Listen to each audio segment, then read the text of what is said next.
We're going through our list of the top reasons why South Dakota is the best trust jurisdiction in the United States. We've been comparing it to Wyoming, Delaware, Alaska, Nevada, a few others. I'm sure I'm forgetting a few in there. But today we want to talk about what really allows us to have flexibility, and that is what's called directed trust. So let's get into it. All right, so directed trust. What is a directed trust? So just as a quick reminder, there's basically two types of trust. There's a revocable trust and an irrevocable trust. Irrevocable trust is where there's the most benefits. So think about asset protection, privacy, family governance, estate tax planning, generation skipping tax planning, so wealth transfer tax planning. So that's really where trust strategies are getting implemented, and that's where there's a lot of complexity. So what do we do with a directed trust? What is a directed trust? So a directed trust is going to be under an irrevocable trust. So an irrevocable trust can be a directed trust. And when we say that a trust is a directed trust, that means that we've part and parceled the responsibilities of the trustee. So as a background, the trustee is the person or the entity in charge of administering the trust. And that means that they make distributions, they manage the assets, they invest the assets, they could sell assets, they could buy other assets. They make distributions to the beneficiaries. They decide when it's appropriate according to the terms of the trust. They pull together tax documents. They pull together accountings. There's a lot of different things. That's not an exhaustive list. So this one person, this one entity has been in charge of all of these different tasks. And what we've realized over time is that maybe one entity or one person is not the best equipped person to do it. Maybe their professional acumen doesn't lend itself to doing these things. Maybe their availability doesn't. Maybe their life choices, their education. It could be a variety of different things that says or dictates that they're not really best suited to be trustee, because it is a lot of responsibility. And if you neglect these responsibilities, there could be legal liability, there could be tax issues, there could be asset protection that is compromised. So there's a lot of different things that you want to make sure you're keeping up with. So when we have a directed trust, we're part and parceling these responsibilities. So South Dakota has extremely well-defined directed trust laws. Now, technically, you could set up a directed trust in any state.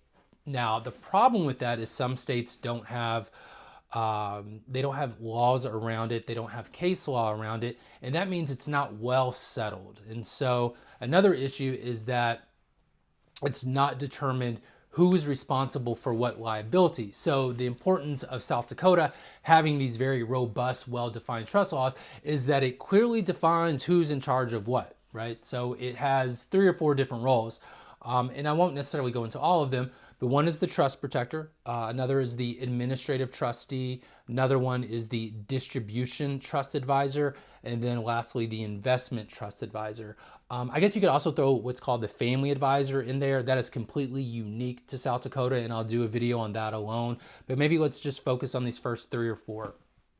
So when we say an administrative trustee, that is going to be a trust company or a person, but usually it's a trust company in South Dakota that's responsible for the administration of the trust. That means just the administrative aspect of pulling together tax documents, opening up bank accounts in the name of the trust, pulling together trust accountings, trust statements, filing tax returns, making distributions to the beneficiaries. They own this one aspect. Now, so it removes the management of the assets, right? So when you're an administrative trustee, you're not managing the assets.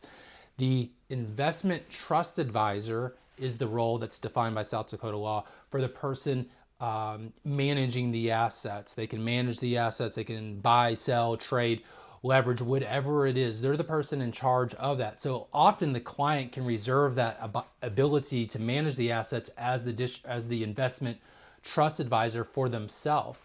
So even though they're giving up the assets to the trust and giving up ownership, they have the ability to continue to manage those assets. And that's really, really important for the client. Or maybe they delegate it to someone else, like a financial advisor that they've had a relationship for the last 30, 40 years. The other aspect is the distribution trust advisor. So this could be It could be anybody. It could be an individual, it could be an entity, it could be a family member, it could be a close friend. It just depends on your circumstances what's going to determine who sits in that role. But this is the person who decides when to make distributions to the beneficiaries. Now, I said earlier that the administrative trustee is the one that makes the distributions to the beneficiaries, and that's correct. However, because it's a directed trust model, it's the distribution trust advisor who directs the administrative trustee to make those distributions back to the beneficiaries, right? So the administrative trustee, per the trust agreement, takes direction from the distribution trust advisor and the investment trust advisor. So essentially, the administrative trustee doesn't jump until they're told to jump as an explanation. So it provides the ability to retain a great level of control. If you have a close, maybe financial advisor, you can name them in that investment piece, that investment advisor role. If there is maybe a family friend, a CPA, a lawyer, another advisor, someone that you trust and knows your family situation, they could be in that distribution trust advisor. And then of course you can carve out this other aspect of the administrative trustee and get it to a trust company that specializes only in this one aspect.